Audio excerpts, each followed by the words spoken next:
We're at the Baptist Primary Care Center in Midtown to talk about how doctors care for patients.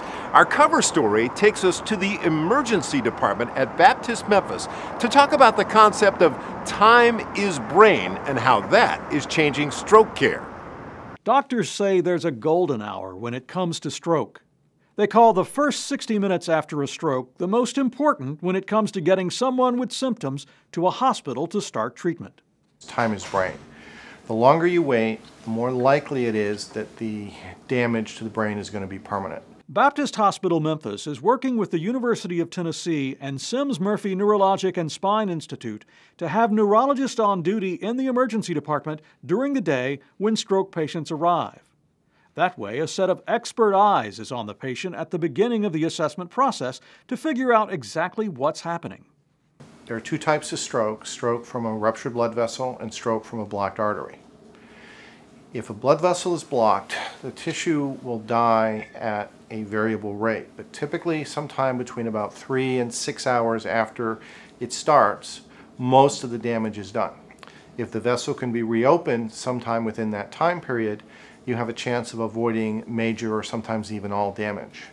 The most effective treatment to reopen blocked arteries is a drug called TPA. The drug works best when a patient gets it in the first hour after symptoms begin. The neurologist-led team works to examine patients, run tests, and determine patients' condition in 35 to 45 minutes.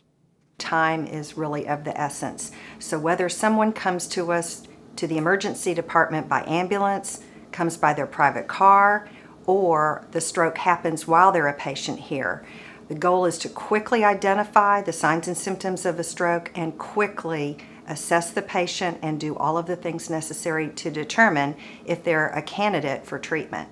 The team continues to monitor the patients after giving them TPA. That's because the medication stops the blood from clotting for several hours and can cause bleeding in the brain. One of the things that is associated with bleeding and adverse events or bad events happening after TPA is high blood pressure and untreated high blood pressure. So if you don't have an experienced team keeping an eye on the patient, then the risk of bleeding actually doubles or triples. One of the goals of the neurologist-led teams is to get patients through all the steps of the treatment process quickly and safely. That's because patients have more complete recovery the earlier they go through post-treatment rehabilitation. If you have an experienced team, these things will be done more or less automatically. You'll get to rehab better and faster with fewer complications. Dr. Malkoff says stroke patients are also more likely to get on the correct regimen of medications in the beginning if there's an experienced team in place, which can help prevent a future stroke. For Smart Medicine, I'm Rod Starns.